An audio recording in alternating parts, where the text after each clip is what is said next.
사랑하는 여러분, 우리가 즐겨 부르는 복음송 가운데 이런 가사가 있습니다. 우리가 잘 아는 가사죠.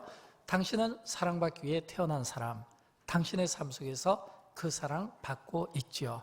우리가 이 찬양을 부를 때는 반드시 어떤 목적과 대상이 있습니다. 그것은 특별히 우리가 가정의 달이니까 예를 들어서 사랑하는 우리 부모님 세대, 우리 모든 부모님 세대를 축복하는 마음으로 우리가 이 찬양을 불러줄 수 있고, 또 우리가 지난 주간에는 또 어린이 주일이었으니까 또 사랑하는 또 우리 자녀들을 축복하는 마음으로 이 찬양을 불러줄 수 있습니다.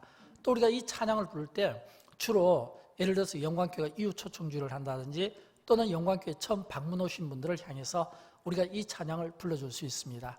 당신은 사랑받기 위해 태어난 사람, 당신의 삶 속에서 그 사랑 받고 있지요.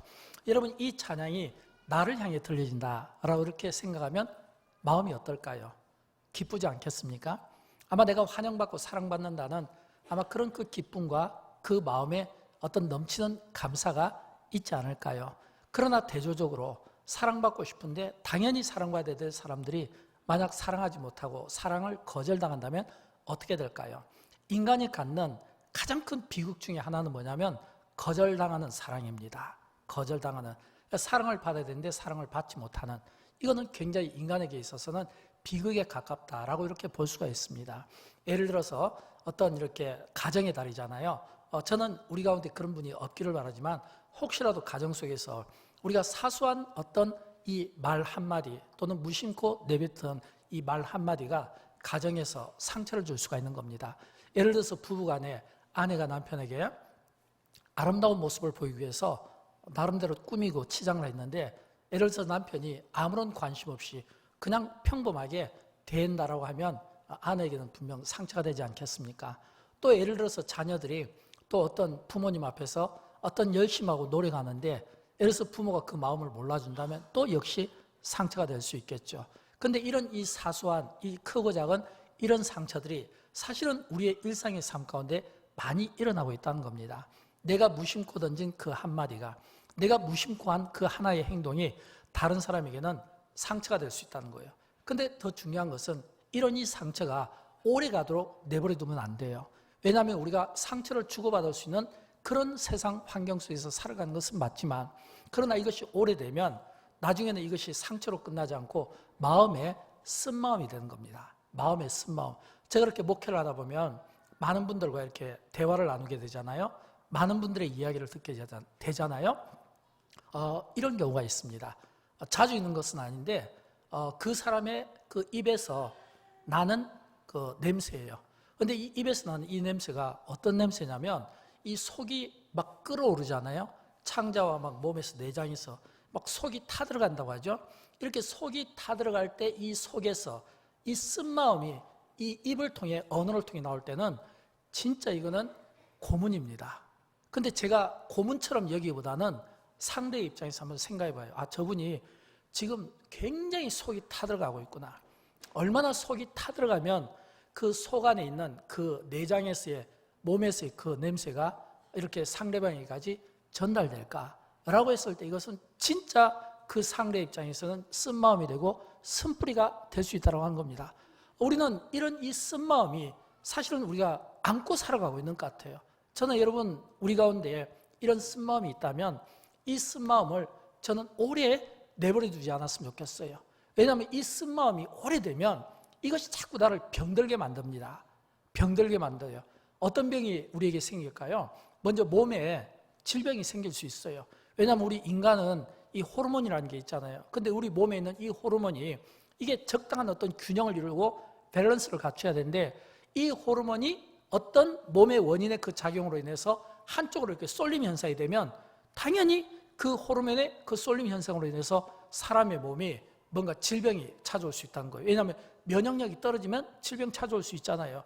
또 그런가 하면 이 감정적인 부분 또는 감성적인 부분에서 균형을 잡기 어려운 거예요. 왜냐하면 사람이 어떤 기분 나쁘다 또는 불쾌한 일을 당한다 또는 어떤 모함을 당한다, 오해가 생긴다 라고 하면 이런 것들이 우리 안에 어떤 마음이 되냐면 어떤 일에 대한 왜곡된 시각을 갖게 만드는 겁니다.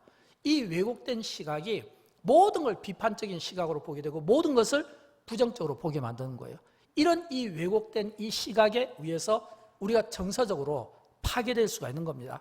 또 그런가 하면 어떤 화를 내거나 분노, 다시 말하면 우리의 감정이 뭔가 이렇게 통제되지 못하는 이런 삶을 사는 거예요. 그러니까 당연히 이 감정적으로 뭔가 이게 좋은, 건강하다라고 이렇게 볼 수가 없잖아요. 더 중요한 것은 우리의 영적인 신앙생활에 방해가 된다는 걸 알아야 됩니다. 여러분, 만약에 이런 가운데, 여기에는 제가 당연히 없을 것으로 봅니다. 그런데 만약에 마음에 쓴뿌리를 가지고 있다면, 또 내가 마음에 어떤 상처를 받고 있다면, 내가 또 어떤 마음에 큰 근심이 있다면, 우리가 지금 하나님 앞에 예배드리는데 이 예배가 행복하겠습니까? 이 예배가 은혜가 되겠습니까? 내가 기도를 하면 내 안에 있는 쓴뿌리를 가지고 기도하면 그 기도를 하나님께서 기쁜 마음으로 받아주실 수 있겠는가라고 하는 겁니다. 내가 봉사를 하든, 내가 예배를 드리든, 내가 기도를 하든, 내 영적인 상태가 건강하고 내가 행복한 마음으로, 내가 감사한 마음으로 은혜적 차원에서 내가 예배를 드려야 그 예배가 은혜가 되는 거죠. 마음에 쓴뿌리로 쓴 마음으로 가득 차 있으면 봉사를 해도 기쁨이 없고 은혜를 해도 기쁨이 없고 뭔가 이렇게 부족하다는 거예요. 그런데 여러분 알아야 될 것은, 이것은 오늘 우리 시대에 우리만 갖는 고민은 아닌 거예요. 사실은 이런 우리의 이 고민은 우리가 성경을 거슬러 올라가면 성경에 나오는 믿음의 사람들이 이미 다 한 번씩 경험했던 일들입니다. 경험했던 일들이에요. 예를 들어서 여러분 모세를 한번 보십시오. 그가 애굽의 왕자 신분이었잖아요. 근데 그가 히브리 사람이라는 걸 알았어요. 그가 왕자의 신분에서 애굽인인 줄 알았는데, 오리지널 애굽인인 줄 알았는데, 그가 히브리 사람이라는 그 이야기가 이 안에 쓴마음으로 작용하니까 나중에 그가 감정을 통제받지 못해서 결국은 살인죄를 저지르고 그가 미디안으로 이렇게 도망가는 이런 끔찍한 일을 그가 하지 않습니까? 나오미는 남편과 두 아들을 잃어버렸습니다. 얼마나 힘들었겠습니까? 그래서 그가 너무너무 힘들으니까 자기 이름을 바꾸고 싶었어요. 자기 이름을 저주하고 싶었어요. 그런 마음이 있어요. 여러분, 욥도 마찬가지죠. 욥도 그가 많은 사람들이 자기를 비난하잖아요. 욥이 너무너무 힘드니까 욥기서 10장 1절에서 내 영혼이 살기에 곤비하니, 영혼이 너무너무 힘들다는 것을 그는 고백한 겁니다. 한나도 그가 참 자식 없이 그 슬픔과 그 외로움 속에서 그가 하나님 앞에 기도할 때 눈물로 기도하지 않을 수가 없었고, 또 특별히 우리가 눈물로 기도했던 선지자를 우리가 꼽으라면 에레미야를 꼽게 되잖아요. 이 에레미야는 눈물의 선지자였습니다. 왜냐하면 민족을 바라보고 그 민족의 그 죄 가운데서 너무 비통한 마음을 가진 거예요. 그 비통한 마음을 가지고 에레미야 애가 3장 15절에서 에레미야는 그 비통함을 이렇게 토설해냅니다. 나를 쓴 것으로 배불리시고 쑥으로 취하게 하셨으며, 나를 쓴 것으로 배불리시고 쓴 것들로 자기를 배불렸다는 겁니다. 여러분, 그러니까 얼마나 이 에레미야가 고통스럽고 얼마나 그 비통한 심정으로 그가 그 선지자의 그 사명을 감당해야만 했던가라고 하는 것을 우리가 생각해 보지 않을 수가 없는 거죠. 또 오늘 저는 이제 여러분에게 소개해드릴 이 요셉의 이야기를 좀 말씀드리고 싶은데, 우리가 오늘 본문에서 만나는 이 요셉은요, 어떤 의미로 보면 쓴 인생, 뭔가 이렇게 쓴 마음을 가진, 마음의 상처를 오랫동안 간직했던 그런 대표적인 인물 가운데 하나로 꼽히고 있습니다. 왜냐하면 요셉은 그가 어린 시절 꿈의 사람이었잖아요. 그가 어린 시절 꿈의 사람인데 이 꿈은 하나님이 주신 꿈이었습니다. 비전이었습니다. 그래서 그 아버지 야곱이 이 요셉의 이 꿈을 마음에 담았다고 했어요. 왜냐하면 야곱은 그가 오랫동안 고난의 삶을 겪었고 무엇보다 인생의 험악한 그런 세월들을 많이 보냈기 때문에 그 아들의 이야기가 그냥 평범한 이야기로 들리지 않은 거예요. 아버지가 마음에 담을 정도로 하나님께서 이 아들에게 뭔가 꿈을 주셨구나. 그러니까 특별히 이 야곱이 이 아들의 꿈을 마음에 담고 있었는데, 근데 문제는 형들입니다. 아버지가 그 아들의 꿈을 마음에 담고 있으면 담고 있을수록 이 형들은 얼마나 요셉이 미웠겠습니까? 죽이고 싶을 정도로 미웠겠죠. 게다가 배달한 동생이죠. 이 살인적인 동기가 있었어요. 그런데 이 요셉의 형들이 이처럼 이 요셉을 죽이고 싶을 정도로 살인적 동기를 갖게 된 것은, 왜냐하면 아버지 야곱의 사랑이 전부 동생에게 다 빼앗겨버릴 것 같은 그런 그 두려운 마음 아니겠습니까? 그래서 이 요셉이 어느 날 아버지의 심부름으로 형들이 있는 곳에 갔다가 형들이 딱 이 요셉을 보니까 아버지하고 멀리 떨어져 있잖아요. 잘 됐다, 죽이자. 그래서 이 요셉을 웅덩이에 던져 넣습니다. 웅덩이에 던져 넣어요. 그때 이 웅덩이에 던져진 이 요셉은 형들이 자기를 그 정도로 미워할 줄 알았겠습니까? 형들이 자기를 죽일 정도로 미워할 줄 알았겠습니까? 이 요셉이 그 웅덩이에서 자기를 좀 건져달라고 애걸을 했는데도 불구하고 형들이 거절합니다. 거절해요. 이 말은 요셉 입장에서는 형들에게 뭔가를 요청했는데 거절당한 거예요. 사랑을 지금 고백했는데 거절당한 거예요. 거절당한 아픔이 요셉에게는 있지 않겠습니까? 나중에 미디안 상인에 의해서 은 20을 받고 그 동생 요셉을 애굽에 이번에 노예로 파는데, 그때도 요셉은 애걸을 합니다. 형님들 나를 좀 보내지 말아주세요 라고 이야기했을 때 형들은 오히려 요셉의 그 애처로운 그 모습을 거절합니다. 오히려 음식을 먹으면서 즐기며 고소하게 생각합니다. 여러분, 이게 형들의 모습입니다. 그러면 여러분, 요셉 입장에서 볼 때는 이 형들에게 지금 버림받았잖아요. 애걸했지만 거절당했잖아요. 요셉이 그 마음이 얼마나 큰 쓴뿌리가 있겠냐라고 한 겁니다. 우리 가운데 혹시라도 여러분이 마음의 상처를 받아본 분이 계시다면, 마음의 어떤 쓴 마음을 가지고 산다면 그 대상이 누구입니까? 원래 우리가 상처, 쓴 마음을 이야기할 때는 그 대상은 가까이 있는 사람이에요. 멀리 있는 사람은 절대 나한테 상처 줄 수 없어요. 가까이 있는 배우자가 될 수도 있고, 부모 자녀가 될 수도 있고, 아니면 가까이 있는 어떤 공동체 속에, 교회 안에서 공동체 속에 분들이 될 수도 있고, 아니면 직장인의 일터에서 될 수도 있고, 중요한 것은 내게 상처를 주는 사람은, 내게 쓴마음을 주는 사람들은 전부 다 내 가까이, 내 주변에 있는 사람이다라고 하는 겁니다. 그래서 우리는 우리 주변에 있는 사람들은 함께 우리가 돕고 격려하고 존중하고 살아야 되지, 우리가 함께 이런 즐거운 마음으로 살지 못하면 조금이라도 어긋나거나 불편한 마음이 들면 언제든지 그 불편함이 나에게 상처를 줄 수도 있고 또 상처를 받을 수도 있다는 이 생각을 가져야 되는 거예요. 지금 요셉이 그런 입장이에요. 게다가 이 요셉은 애굽에 이제 끌려가서 노예 생활할 때 그는 성실하게 살았습니다. 주인에게 인정을 받아서 굉장히 빠른 초고속 승진으로 가정의 총무까지 올라갔어요.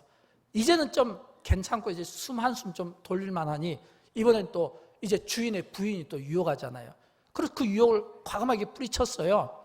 근데 주인에게 칭찬 대신에 감옥으로 가는 벌을 받게 됩니다. 요셉이 얼마나 화가 많이 나겠습니까? 아니, 하나님, 내가 지금 의로운 일을 했고 내가 하나님 앞에 실수하지 않았는데 그럼에도 저를 또 이렇게 감옥 속에 넣습니까? 라고 이야기할 수 있잖아요. 그러니까 이 요셉의 삶은 한마디로 말하면 상처로 얼룩진 삶이고, 그리고 이 요셉의 삶은 그가 쓴 마음으로 얼룩진 삶이다라고 하는 겁니다. 사랑하는 여러분, 만약 우리가 우리 입장에서 요셉을 이해하고 만약 우리가 지금 요셉과 같은 위치에 있다면 여러분, 우리가 어떤 태도를 취할까요? 그래도 우리가 하나님을 예비합니까? 그래도 우리가 하나님께 영광을 올려드릴 수 있나요? 그래도 우리가 하나님께 질문하지 않고 우리가 섭리 가운데 순종하며 살아갈 수 있나요? 보통의 경우는 이런 어려운 일을 당하면 이 어려운 일 때문에 자기 자신을 망가뜨립니다. 왜곡된 어떤 이런 잘못된 시각을 가지고 자기 자신을 망가뜨려요. 그리고 어떤 자기 자신의 이 억울함을 토로하기 위해서 여기 붙잡고 저기 붙잡고 여기 붙잡고 저기 붙잡고 정신없이 이야기하면서 많은 인생을 낭비한다고 하는 겁니다. 근데 요셉은 그러지 않았던 거예요. 왜 요셉이 그러지 않았을까요?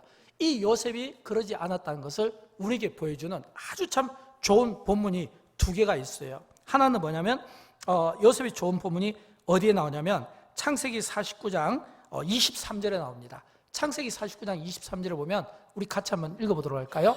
활 쏘는 자가 그를 학대하며 적개심을 가지고 그를 쏘았으나 이랬거든요. 자, 이 말씀은 지금 이 활 쏘는 자가 누구냐면 제가 방금 말씀드린 요셉의 형들이 될 수 있어요. 또 제가 방금 말씀드린 보디발의 아내가 될 수 있어요. 그러니까 이들은 뭐냐면 지금 활 쏘는 자로서 요셉을 향해서 요셉을 관역을 삼고 그를 학대하며 적개심을 가지고 쏘았다는 거예요. 이 말은 살인 동기를 가지고 진짜 죽이고 싶은 마음으로 쏘았다는 거예요. 요셉이 그런 입장에 있었다는 거예요. 그럼에도 불구하고 요셉이 어떤 삶을 살았냐면 24절에 보면 그는 완전히 다른 삶을 삽니다. 우리의 예상 밖을 벗어나서 어떤 삶인지 우리 24절을 같이 한번 읽어봅니다. 요셉의 활은 도리어 굳세며 그의 팔은 힘이 있으니 이는 야곱의 전능자 이스라엘의 반석인 목자의 손을 힘입음이라. 아멘. 지금 여기 보면 이 요셉이 자기가 관역이 되어 활 쏘는 자들의 이 화살에 지금 집중 맞아야 되는데 오히려 성경은 우리에게 어떻게 이야기하냐면 요셉의 활이 더 굳세다 이거예요. 그의 팔이 더 힘이 있다 이거예요. 이 요셉의 이 팔에 힘을 주신 분이 누구냐면 전능자 하나님, 전능자 이스라엘 하나님이 그 손을 힘입어서 이 요셉이 힘을 가지고 오히려 자기에게 활 쏘는 자들을 오히려 물리치더라는 거예요. 여러분, 이게 지금 요셉의 삶입니다. 그러면 우리는 오늘 본문 23절과 24절을 오버랩을 시키면 이 사이에서 우리는 도대체 요셉이 어떤 삶을 살았기에 이 요셉을 향해 활 쏘는 자들보다 요셉의 활이 더 하나님이 굳세도록 전능자의 그 강한 팔이 요셉의 삶을 붙들어 주었을까? 여기에 대해서 우리는 생각을 해볼 수가 있어야 돼요. 거룩한 신령한 유추가 필요한 거예요.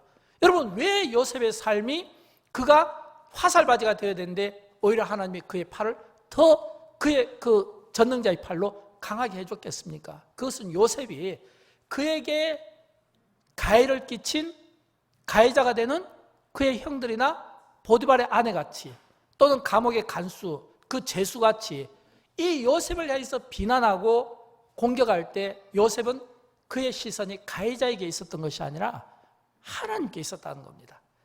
가해자에게 있었던 게 아니라. 여러분, 우리가 인생을 살아가다 보면 어떤 어려운 문제들을 만나잖아요. 그 문제들을 우리가 쉽게 풀어나가지 못하는 것은 왜일까요?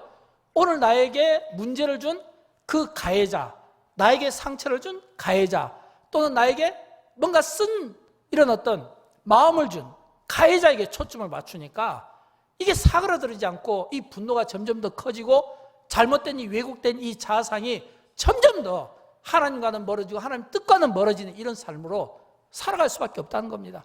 근데 요셉은 그런 삶을 살지 않았어요. 왜냐하면 성경은 요셉이 충분히 그가 상처받고 충분히 쓴 마음으로 살아갈 수 있는 상황에 있음에도 불구하고 성경 그 어느 곳에서도 딱 우리에게 단정해 주는 거예요. 요셉은 그가 하나님께 원망하거나 하나님께 불평하거나 그것 때문에 자기 인생을 낭비했다고 이야기하지 않습니다. 오히려 요셉이 그가 얼마나 그가 아버지의 집 가나안 땅에 있을 때도 아버지를 위해서 최선을 다했으며 그가 보디발의 집에 있을 때도 보디발 주인을 위해서 최선을 다했으며 그가 감옥에 있을 때도 간수장을 위해서 최선을 다했으며 그가 애굽의 총리로 있을 때도 애굽을 위해서 왕을 위해서 최선을 다했으며 오히려 요셉의 삶이 최선을 다했다는 삶이에요. 바꿔 이야기하면 그가 가해자 때문에 자기 인생을 낭비하고 그것 때문에 이유를 대고 그것 때문에 자기의 시간을 불필요하게 소모하면서 낭비시킨 인생이 아니라 자기에게 주어진 일을 최선을 다할 수 있도록 자기의 인생을 이끄시는 하나님을 섭리적 관점에서 바라보니까 하나님 앞에서 내 자신을 바라보니까 1분 1초도 아깝게 내가 시간을 낭비하거나 내가 가해자에 대한 미움을 갖거나 내가 쓴 마음 때문에 내가 내 상처를 내가 어루기 위해서 여기저기 막 방황하는 이런 삶을 성경은 요셉의 삶 속에서 보여주지 않고 있다는 겁니다. 여러분, 이게 중요한 거예요. 요셉은 그가 가해자에게 맞춰진 게 아니라 하나님께 맞춰진 겁니다. 저는 여러분, 우리가 만약 어떤 문제로 어려움을 당하면 그 문제 때문에 여러분이 정복당하거나 그 문제에 굴복당하기보다는 그 문제를 정복하고 굴복시키고 문제가 나를 주장하고 문제가 나의 주인이 되도록 만들지 마시고 내가 그 문제를 뛰어넘고 그 문제를 덮어낼 수 있는 그런 포용력과 믿음과 사랑이 여러분에게 주어지기를 주님의 이름으로 축원드립니다. 요셉이 그런 삶을 사는 거예요. 여러분, 너무 멋지지 않습니까? 저는 이런 이 요셉의 이 삶을 보면 정말 멋지다는 생각을 해요. 그러면 여러분, 왜 요셉이 이런 삶이 가능했을까요? 저는 성경 두 구절을 통해서 요셉에게 하나님은 어떤 분인가, 저는 이 하나님을 여러분에게 소개해드리고 요셉이 아마 이런 하나님이었을 거예요. 또 동시에 이 말씀이 우리에게 읽혀질 때 우리의 하나님이 되었으면 좋겠어요. 이사야 42장 3절과 시편 116편 8절 말씀인데 우리 같이 한번 읽어보도록 합니다.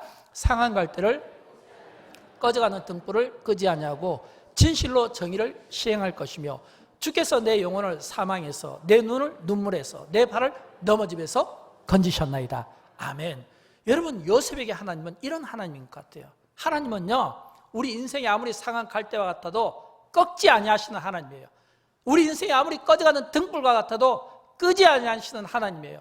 주께서 내 영혼을 사망에서 건져내시는 분, 내 눈을 눈물에서 건져내시는 분, 내 발을 넘어짐에서 건져내시는 이 하나님이 저와 여러분의 하나님이 되기를 주님의 이름으로 축원드립니다. 요셉은 그런 삶을 사는 것 같아요. 그래서 우리는 이 요셉의 삶을 통해 요셉, 당신이 그처럼 쓴 마음을 가지고 상처받으면서 그 쓴 마음 속에서 그렇게 오랫동안 고생을 많이 했을 것 같은데 어떻게 이 쓴 마음을 정복했습니까? 라고 했을 때 저는 4가지 그 비결을 여러분에게 말씀드리고 싶어요. 첫째는 이 요셉이 쓴 마음을 정복한 것은 그가 성령 충만한 삶이 저는 그 결과라고 생각합니다. 성령 충만한 삶. 사랑하는 여러분, 성령으로 충만케 되기를 진심으로 축복합니다. 성령 충만하십시오. 여러분, 이 애굽의 왕이 요셉을 딱 봤을 때 이 요셉의 첫 인상이 어떤 인상인 줄 압니까? 창세기 41장 38절 말씀이에요. 이게 요셉에게 받게 된 이 애굽 왕이 요셉을 본 인상이에요. 우리 같이 읽어보도록 할까요? 이와 같이 하나님의 영에 감동된 사람을 우리가 어찌 찾을 수 있으리요? 아멘. 하나님의 영에 감동된 사람. 이 말은 뭐냐면 성령에 감동된 사람, 성령으로 충만한 사람 아닙니까? 이게 애굽 왕 바로가 요셉을 봤을 때 느낀 감정이에요. 저는 여러분 그런 것처럼 우리가 사람들에게 우리의 모습을 비춰줄 때 그렇게 비춰줬으면 좋겠어요. 야, 목사님을 보니까, 장로님을 보니까, 권사님을 보니까 하나님의 영에 감동되어 보니, 와, 내가 이런 사람을 어디서 찾겠느냐. 이런 고백들이 이방인들에게서, 믿음 약한 사람들에게서 나왔으면 좋겠어요. 그럴 때 우리는 생명을 살리는 자들로 우리가 하나님 앞에 쓰임을 받게 되는 것입니다. 여러분, 이 성령 충만함이 너무너무 필요해요. 누구보다도 요셉은 쓴 마음을 가지고 있었고 깊은 상처가 있었어요. 힘든 삶을 살았을 겁니다. 그럼에도 불구하고 그가 힘들다는 그런 불평을 하지 않을 수 있었던 것은 그의 삶을 사로잡고 있는 것이 문제가 아니었다는 거예요. 쓴 마음이 아니었다는 거예요. 상처가 아니었다는 거예요. 그의 삶을 사로잡고 있었던 건 뭐냐면 성령 충만인 거예요. 여러분, 성령 충만한 사람의 특징이 뭘까요? 성령 충만한 사람의 특징, 여기 갈라디아서 5장에 보면 9가지 열매가 나오잖아요. 사랑, 희락, 화평, 오래 참음, 자비, 양성, 충성, 온유, 절제. 이 9가지의 삶을 전부 다 그의 삶을 통해서 이게 표현한 사람이 바로 요셉입니다. 이것을 보면 요셉이 얼마나 성령 충만한 삶을 살았는가를 보게 되는 거예요. 문제 때문에 허덕이고 문제를 풀어나가기 위해서 인간적인 방법을 쓴 것이 아니라 성령으로 충만하여 모든 것을 하나님의 뜻과 주권과 섭리 가운데 그가 성령으로 풀어내는 이런 이 하나님의 영에 사로잡힌 사람, 이런 이 삶을 우리가 이 세상 가운데 보여줄 때 이 세상은 희망을 갖게 되는 겁니다. 가정 가운데 보여줄 때 가정은 살아나게 되는 겁니다. 교회 가운데 보여줄 때 교회는 회복이 되는 것입니다. 이런 이 성령의 9가지 열매를 여러분 하나님께서 주신 은사대로 쓰임받고 사용할 수 있기를 진심으로 축복합니다. 초대교회가 가졌던 그런 그 성령 충만함, 성령의 기름 부으심, 그런 각종의 그 은사들이 우리에게 오늘 우리 시대에도 저는 넘쳤으면 좋겠어요. 그런 은혜를 놓고 우리가 함께 사모하는 마음을 가졌으면 좋겠어요. 그 다음에 2번째는 우리가 이 요셉의 삶에서 배우는 것은 용서의 삶입니다. 용서. 내가 상처를 받았다는 것은 상처를 준 사람이 있어요. 내가 쓴 마음을 가지고 있다는 것은 누군가에게 나에게 쓴 마음을 넣어준 사람이 있어요.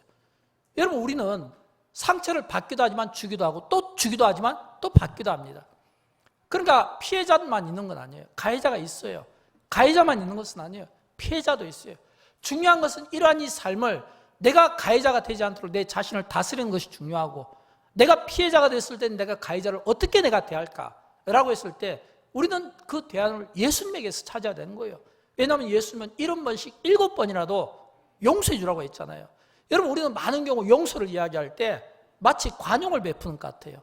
내가 무슨 허물도 없고 죄도 없는데 내가 의인이니까, 내가 멋지니까, 내가 가진 것이 많으니까 뭔가 자신의 어떤 대단한 이런 포용력 같은 거를 보여주고 싶고 자랑하고 싶어서 우리는 용서를 한다고 하는데 그렇지가 않습니다. 예수님께서 용서하실 때 70번씩 7번, 이 말은 뭐냐면 무제한의 용서고, 이 용서는 내가 다른 사람에게 타인에게 나의 어떤 멋진 어떤 이런 아름다운 모습들, 이걸 보여주기 위함이 아니라 자기 자신을 위해서라는 겁니다. 왜냐하면 용서만이 내 자신을 치유할 수 있기 때문이에요. 내가 용서하지 못하면 용서하지 못하는 그 사람 때문에 계속 죄를 짓는 거예요. 범죄하고 죄짓고, 마음으로 범죄하고 마음으로 죄짓고. 그러니까 사실은 용서는 나의 치유를 위해서 필요한 겁니다. 저는 여러분, 우리가 정말 용서받을 짓을 해서도 안 되겠지만 우리가 용서를 해야 될 대상을 만나면 나를 위해서, 저 사람이 불쌍해서가 아니라 나를 위해서 나의 정신과 이 영적인 이 건강한 이 상태를 유지하기 위해서 용서하시는 이런 이 용서의 마음이 오늘 우리에게 필요한 겁니다. 여러분, 예수님은 십자가상에서 고난받으실 때 온갖 수치와 모욕과 침뱉음과 옷이 찢겨지는 이런 이 수모와 치욕을 다 받으셨잖아요. 그리고 믿었던 자들에 의해서 배신당했잖아요. 그리고 원수들의 손에 발에 못질을 했잖아요. 그럼에도 불구하고 예수님은 그들에게 죄를 돌리지 않았습니다. 오히려 하나님 아버지께 그들에게 용서를 구했습니다. 아버지요, 그들이 알지 못하고 지은 죄입니다. 그들이 알지 못하고 지은 죄입니다. 영적으로 미숙해서 하나님의 뜻을 모르니까, 하나님 앞에서 무엇이 잘못 선하고 악한 것을 모르니까 지은 죄입니다. 그들을 용서하옵소서. 이게 뭐냐면 예수님의 마음이에요. 여러분, 오늘 우리에게 회복될 건 이런 마음이에요. 예수님의 이 마음을 우리가 가질 때 가정도 평안하고 교회도 평안하고 사회도 평안하고 국가도 평안한 거예요. 이 세상은요 굉장히 화가 많이 나 있어요. 사람들을 보면 얼굴에 분노가 넘쳐요. 뭔가 감정이 통제되지 못하고 절제되지 못한 삶을 살고 뭔가 화가 많이 난 것 같아요. 왜일까요? 내가 주인이 되려고 하니까 그래요. 내가 주인이 되려고 하니까. 왜 문제를 풀어나가지 못할까요? 내가 풀어나가려고 하니까. 예수 믿는 우리는 내가 문제를 풀어나가는 게 아니에요. 하나님께 맡기고 기도하는 겁니다. 내가 그 문제를 통제하려고 하는 게 아니에요. 하나님이 하시는 일이에요. 근데 우리는 많은 경우 내가 이 문제를 풀어나가려고 하니까 자꾸 문제를 만들고 비화시키고 크게 하고, 이게 뭐냐면 전부 하나님의 뜻과 어긋나는. 여러분, 우리가 누구를 믿습니까? 하나님을 믿잖아요. 우리가 누구를 신앙합니까? 하나님을 신앙하잖아요. 그리고 우리가 누구 때문에 구원받았습니까? 예수님 때문에 구원받았잖아요. 예수님 때문에 영생의 길이 열렸잖아요. 그렇다면 우리에게 구원을 주신 분, 우리에게 영생을 주신 분, 그 영생을 구원을 열어주신 분이 예수님이시잖아요. 그렇다면 우리의 신앙의 모델은 누가 되어야 될까요? 예수님이 되어야 되잖아요. 그렇다면 우리가 가장 신앙생활을 건강하게 하는 것은 뭐예요? 예수님처럼 말하고, 예수님처럼 행동하고, 예수님처럼 기도하고, 또 예수님처럼 용서하고, 예수님처럼 사랑하고, 모든 것을 예수님처럼 예수님이라면 어떻게 할까? 예수님이라면 어떻게 할까? 내가 중요한 게 아니에요. 왜 자꾸 나를 내세웁니까? 내가 중요한 게 예수님이라면 어떻게 할까? 라고 하면 저는 우리 가운데 풀어내지 못할 문제가 없다고 생각합니다. 내가 주인이 되고 내가 풀어내려고 하니까, 내 방식대로 하려고 하니까 자꾸 부딪히는 거예요. 여러분, 예수님은 우리에게 딱 한 가지 방법을 가르쳐줬잖아요. 아가페 사랑이잖아요. 딱 한 가지를 가르쳐줬잖아요. 용서만이 답이라고 이야기하잖아요. 이런 이 용서하는 이 삶이 누구에게요? 요셉에게 있었다는 거예요. 그는 애굽의 총리가 됐을 때 형도 보디발의 아내에게도 얼마든지 보복할 수 있었어요. 그러나 용서했다는 겁니다. 이런 이 용서의 삶이 저와 여러분에게 있기를 진심으로 축복합니다. 그런 마음들이 있었으면 좋겠어요. 세 번째는요, 우리가 하나님의 섭리를 믿는 삶입니다. 사랑하는 여러분, 이 가운데 처음 예수 믿은 아주 소수를 제외하고는 우리는 하나님의 섭리라는 단어를 합니다. 하나님의 섭리라는 것은 하나님께서 우리 인생을 창세전부터 택하시고 예정 가운데 우리를 부르시고, 그리고 믿는 자로서 우리에게 소명을 주시고 마지막 천국 갈 때까지 하나님께서 우리의 모든 인생을 디자인하시는 거예요.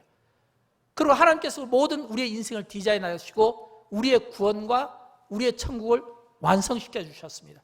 하나님 편에서는 이미 우리의 구원과 영생이 이루어진 결과입니다. 그러나 우리는 알지를 못해요. 왜냐하면 하나님께서 우리의 구원을 약속하시고 우리를 지금 불러주셨지만 우리는 알지 못해요. 우리는 내일 일을 모릅니다. 우리는 미래 일을 모릅니다. 우리가 내일 일을 모르고 미래 일을 모르기 때문에 우리는 우리 앞에 놓여진 이 문제를 답답하게 생각할 때가 많습니다. 그러나 하나님의 섭리적 관점에서, 내가 나를 보니까 그런 거예요. 세상을 보니까 하나님의 이 섭리적 관점에서 이미 나의 구원은 이미 다 이루어지고 완성된 거예요. 이루어진 결과예요. 그러나 하나님께서 우리에게 말씀해 주시자는 겁니다. 오히려 역설적으로 하나님께서 우리를 쓰시는 방법이 참 우리가 감당하기 어려운 방법들이 있어요. 때로는 나를 광야 속으로 막 던져 넣는 거예요. 때로는 나를 막 폭풍우 속에 던져 넣는 거예요. 나는 여기에 있고 싶은데 하나님은 내가 여기에 있으면 안 된다고, 여기에 있을 곳이 아니라고 생각하고 이쪽으로 옮겨주시는 분이에요. 근데 나는 몰라요. 그래서 우리는 이런 노래를 부릅니다. 왜 나만 겪는 고난이냐고. 온갖 세상의 슬픔, 근심, 걱정 다 붙들어매고 자기 혼자 고난을 받는다고 생각해요. 저도 고난받는데, 모든 분이 고난받는데. 이게 뭐냐면 우리의 생각은 그래요. 근데 하나님은 이유가 있을 거예요. 여러분, 하나님께서 요셉을 섭리 가운데 쓰셨다는 겁니다.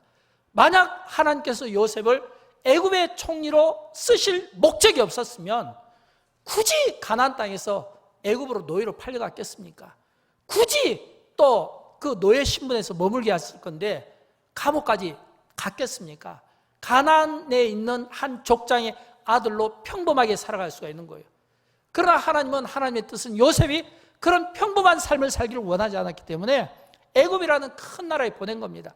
가장 밑에 바닥에서 가장 이 낮은 그런 삶을, 노동자의 삶을, 노예의 삶을, 비천한 삶을 이미 다 경험하게 하신 거예요. 감옥에 넣은 것은 여인들의 그 유혹을 받지 않도록 보호해 주시기 위함이고, 또 감옥에 넣은 것은 그 당시 그 감옥은 이 애굽의 이 정치 수용범이니까 뭐 정치, 경제, 사회, 문화 이런 것들을 전부 거기서 다 배웠을 거 아니에요.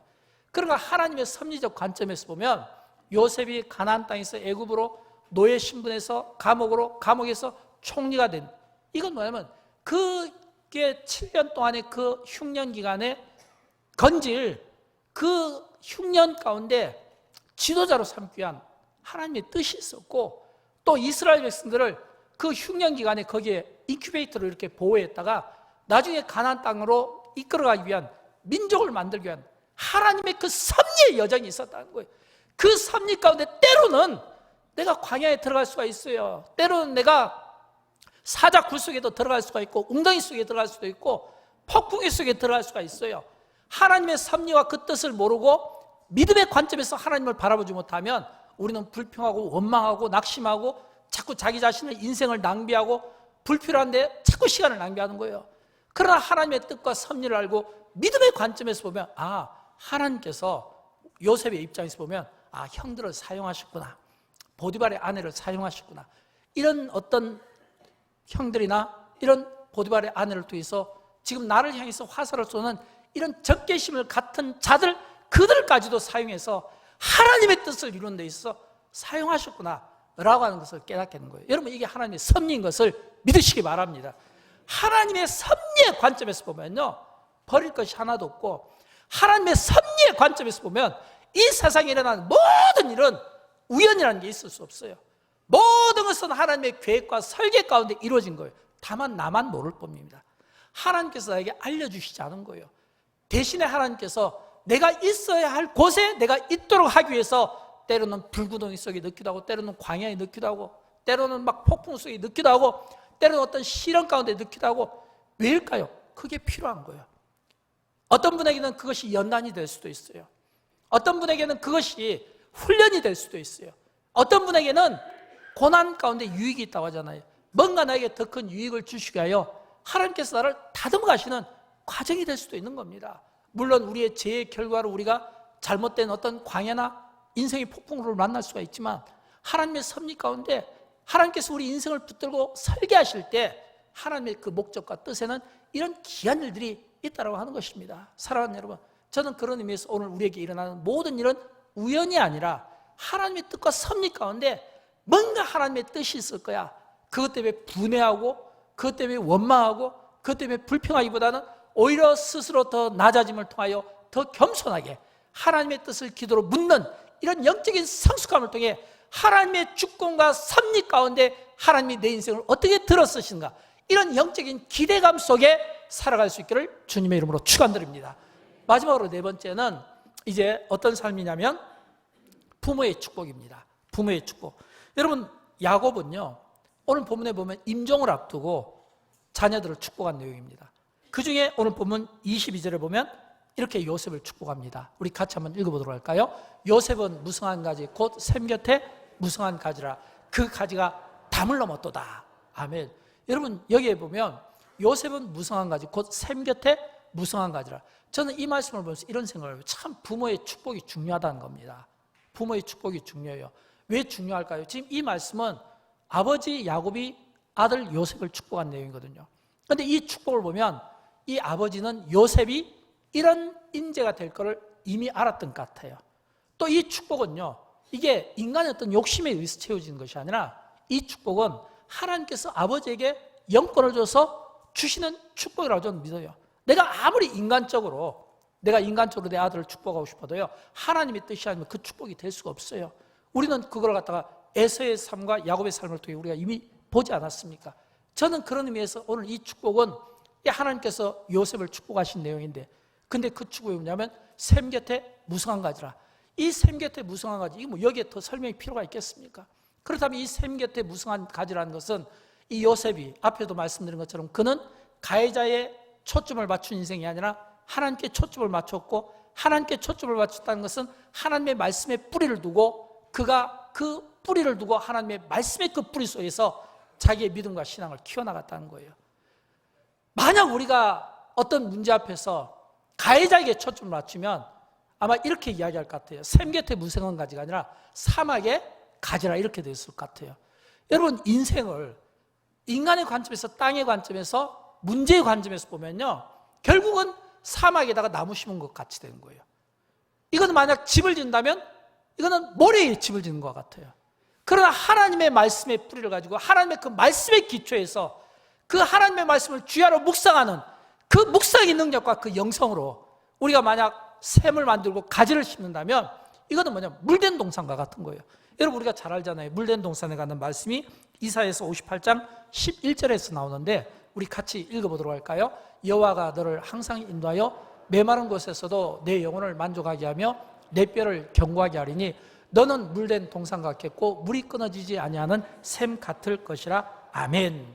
저는 여러분, 우리 가운데 한 사람도 사막에 나무를 심는 인생이 되지 않았으면 좋겠고요, 샘 같은 곳에 우리가 인생을 심겨졌으면 좋겠고요, 물된 동산과 같은 이런 이 축복 속에서 물을 아무리 퍼내어도 그 물이 마르지 아니하는, 끊어지지 않은 이 샘의 축복이, 이게 아버지의 그 축복이 아들에게 임한 것처럼 부모의 축복을 통해 여러분 자녀들이, 여러분 자손들이 이 축복을 누리기를 주님의 이름으로 축원드립니다.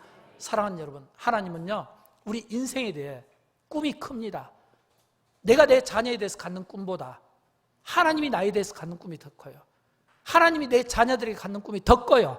하나님은요, 하나님의 자녀들이, 하나님의 백성들이 갖는 이 기대와 이 꿈이 얼마나 큰 줄 압니까? 신명기에 보면 나오는데, 신명기 28장 1절에 보면 나옵니다. 여기에 보면 하나님이 우리 인생에 대해서 얼마나 큰 기대와 꿈을 갖고 있고, 우리 자녀들을 위해서 얼마나 큰 기대와 꿈을 갖고 있는지, 이 말씀을 아멘으로 받으면 이 말씀대로 여러분의 자녀가 그대로 될 줄로 믿으시기 바랍니다. 우리 같이 한번 읽어보도록 합니다. 내가 내 하나님 여호와의 말씀을 삼가 듣고 내가 오늘날 내게 명령하는 명령을 지켜 행하면 내 하나님 여호와께서 너를 세계 모든 민족 위에 뛰어나게 하실 것이라. 아멘. 여러분, 하나님께서요, 오늘 우리의 자녀들이 그 부모의 그 축복을 받게 하고 그들이 세계 모든 민족 위에 뛰어나게 하실 것이라. 이 말은 하나님의 비전은 세계적인 인물이 되는 겁니다. 여러분, 요셉이 만약 그가 가나안에만 머물렀다면 그는 평범한 가나안에 그냥 양떼를 치는 평범한 족장의 아들이었을 거예요. 그러나 하나님은 이 요셉에게 평범한 그냥 가나안 땅에 머무는 평범한 사람으로 살기를 원하지 않았던 거예요. 그의 삶 가운데 비범한 삶을 보셨고 그에게 꿈을 주신 것은 그가 애굽에 들어가서 애굽의 총리가 되는 것이 꿈이었습니다. 그런 것처럼 하나님께서 요셉의 삶을 가나안에서 애굽에서 총리로 삼아주신 것은 그것처럼 하나님께서 우리 인생에게도 똑같이 우리를 세계 모든 민족 위에 대한민국에 두시고 대한민국에서 세계를 품고 기도하고 선교를 품고 기도함으로써 우리를 세계 모든 민족에 가장 뛰어난 민족으로 우리를 주고 우리 자녀에게 이 축복을 주고 싶어 하시는 마음이 있다라고 하는 것입니다. 그래서 오늘 창세기 이 우리 본문에서 보면 마지막 결론을 이렇게 맺고 있습니다. 야곱의 축복인데 창세기 49장 25절과 26절이에요. 같이 한번 읽어보도록 합니다. 내 아버지의 하나님께로 말미암나니 그가 너를 도우실 것이요 전능자로 말미암나니 그가 내게 복을 주실 것이라. 위로 하늘의 복과 아래로 깊은 샘의 복과 젖먹이의 복과 태의 복이로다. 내 아버지의 축복이 내 선조의 축복보다 나아서 영원한 산이 한 없음같이 이 축복이 요셉의 머리로 돌아오며 그 형제 중 뛰어난 자의 정수리로 돌아오리라. 아멘. 사랑하는 여러분, 야곱의 축복이 요셉에게 흘러갔던 것처럼 오늘 이 말씀의 축복이 사랑하는 우리 모든 성도들에게 가정가정마다 넘치기를 바라고 또 이 말씀을 붙잡고 이 말씀으로 여러분의 자녀들을 축복할 때 여러분의 자녀들이 오늘 이 말씀의 복을 받아서 그들이 어디에 가든 무엇을 하든 어디에 머물든 어떤 상황 가운데 있더라도 하나님께서 도우실 것이라, 전능하신 하나님께서 도우실 것이라, 복을 주실 것이라, 위로도 아래로도 복을 주실 것이라, 이런 이 하나님의 복, 하늘의 복, 신령한 복들을 우리의 자녀들이 우리의 믿음을 통해 흘러갈 수 있도록 여러분이 그 믿음을 흘려보내는 귀한 막중한 이 사명을 잘 감당함으로 말미암아 그날에 우리 주님 앞에 섰을 때 모두가 칭찬받는 주의 성도들, 교회가 될 수 있기를 주님의 이름으로 축원드립니다.